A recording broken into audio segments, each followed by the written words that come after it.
Join me today as I share how I built the sci-fi dumpsters.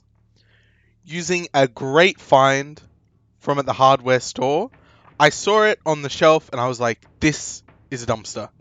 With just some work, I was able to piece together these dumpsters and even these huge skip bins as well. So this is the piece here, this little handy bin for storing knickknacks and such. It can stack up on top of each other. It's called a handy storage bin if you're looking for it. I'm just going to start by cutting it down because I thought it was a bit too long to be a dumpster size. So I'm just being really careful with the rotary tool here, coming through with a plastic cutting blade and just slicing through, making sure to get some straight lines in on the back as well.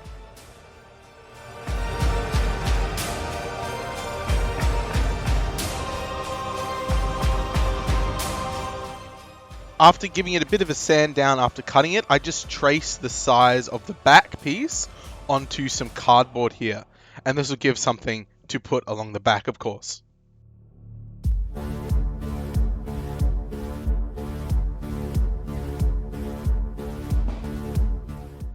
And I just carefully use some hot glue to secure that in place. Because of the lipped front shape, it leans forward a bit too much. So I just get some scrap pieces of metal, some washers and nuts and bolts and stuff, and just hot glue them into the back. But of course that is unnecessary if you wanted to fill it with garbage. So I have here just my mixed ground flock, which is all of the excess flock just dusted into a little tub. And I'm just going to fill it with a bunch of this flock, some scrap pieces of popsicle stick, some foam, everything. I build up the garbage piles with just several layers, PVA glue in between all of them, and then finally seal it in with some PVA glue watered down. Once that is all dry, there are several parts along the bottom, these little plastic pieces that are still jutting out and just weren't cut off properly, as well as some of the areas of the cardboard which is just too thick. So I'm just going to go through and trim those down to make sure they're flush with the rest of the wall. I'll then fill that up with some spackle, and then when that's dry, sand it all down.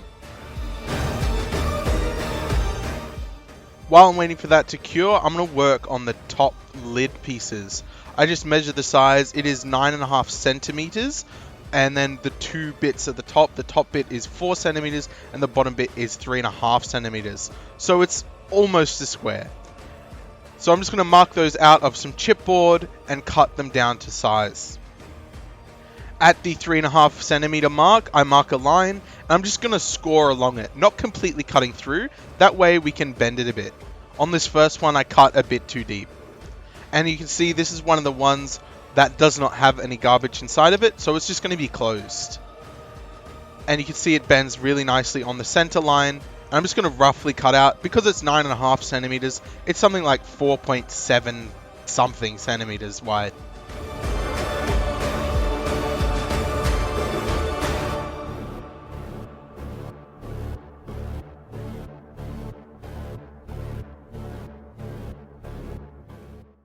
After carefully securing it in place with hot glue, I'm going to show you one of the ones that I've made that has garbage in it. So on this one of the doors will be slightly open.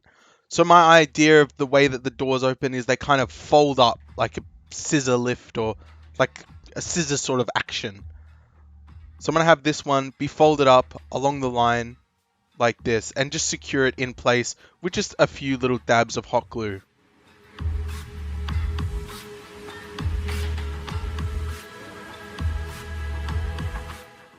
And then just for a bit more detail, I'm going to grab some chipboard little strips and glue them on roughly towards the center of the doors. That way they look like they're braces or something holding the two pieces together.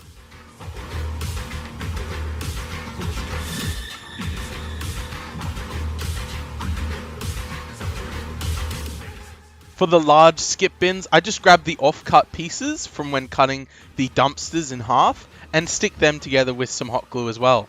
And then I just clean up the seam line by filling it with some more spackle.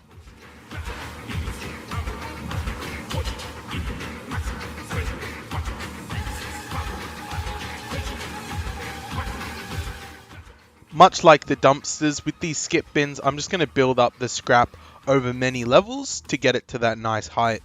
So I don't end up with some real heavy brick of sand in there. I'm just going to fill it mostly up with some foam to get the volume, and then cover the top with a lot of that ground flock, random coverings and stuff like that.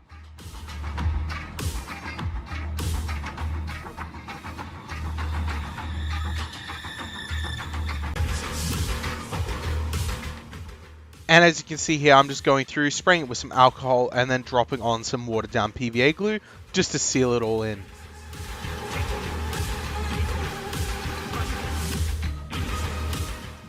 And then, as I mentioned, once everything's dry, I come through and sand it down. I start using some high grit sandpaper, but then quickly realize it'll be much faster with the rotary tool. There are some writings on the sides of the pieces of plastic. They say like handy storage. I just get rid of all of those. However, the numbers on them, I'm fine with having them there, so I don't sand them down. Also, it's important to sand it down so that way paint is going to stick a bit better to it. Otherwise, the paint will come flaking off almost instantly. And for painting, I'm going to start off with a putty filler. I've talked its praises before, but this stuff is meant for automotive work, and it really does a great job of unifying all of the textures of a model. I then come through with the main colors. I'm going to do green, and I'm going to do some of them in a blue. Because the acrylic paint I'm working with is quite thick, it's like an acrylic craft paint, it goes on with a bit of a texture. So if you stipple it, you can actually use that texture to your advantage and get a nice, however subtle, you get a nice like gritty sort of texture on there with very minimal work. I'm then going to coat all of the doors in a flat black just to set them apart, really like stark contrast to the blues and greens of the main body piece.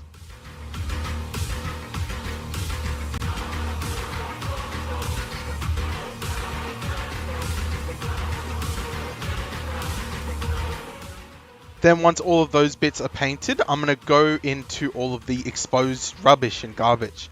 I'm just going to mix together a dark brown and a sort of medium orange together and stipple it randomly into all of the areas.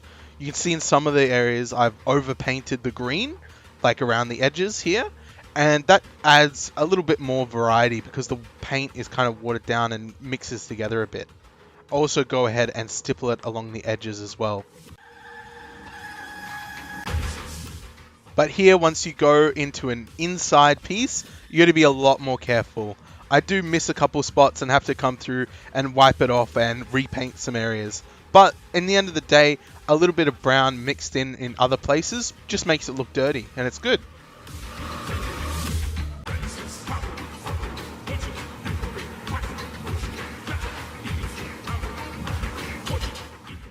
Once all those base colors are done, I'm going to give it the first coat of a black-brown wash. This is really more black than it is brown, but it's just mixed together with some acrylic paint, black, brown, and water.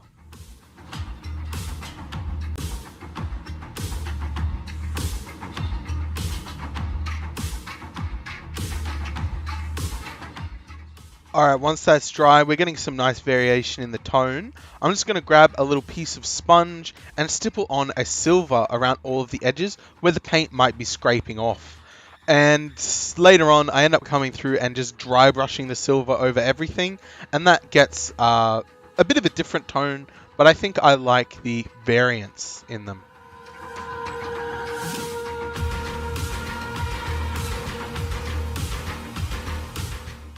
And then for making some garbage bags to fill the dumpsters, I'm going to use an actual piece of garbage bag. This idea came from the Terrain Tutor here on YouTube, and the video will be down in the description. But it's basically cutting a small piece of garbage bag, putting some rocks inside of it, twisting it up, and tying it closed with a piece of string. Really easy.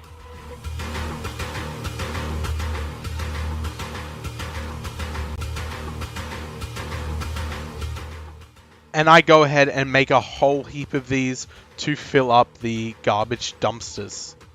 And I just dip them in a little bit of PVA glue before putting them in, so that way they have something to stick down with.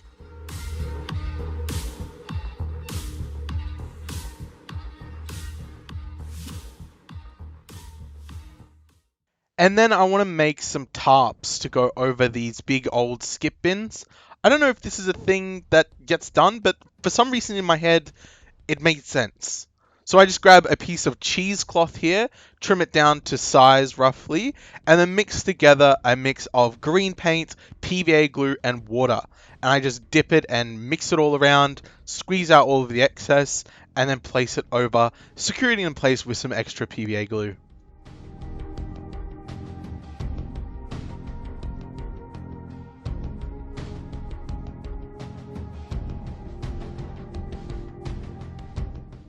For some extra details, I'm just going to cut out some propaganda posters. I don't know if the Emperor can produce propaganda posters. At least they're propaganda in the best way. The best way is to spot a traitor and save yourself from heresy. So I print out a couple of these and stick them over the dumpsters in some random spots.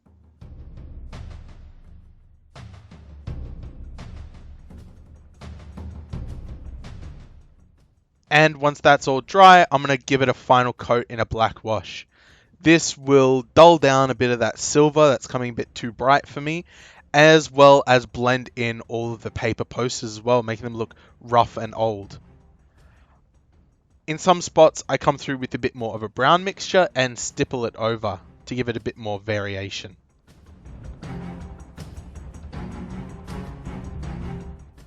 And that's the completed dumpsters. I am super happy with how especially these open ones came out, filled with a bunch of random assortments of garbage.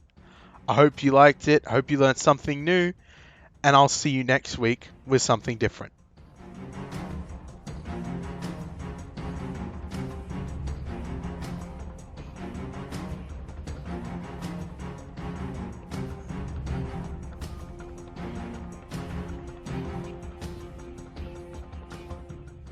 Thanks for watching.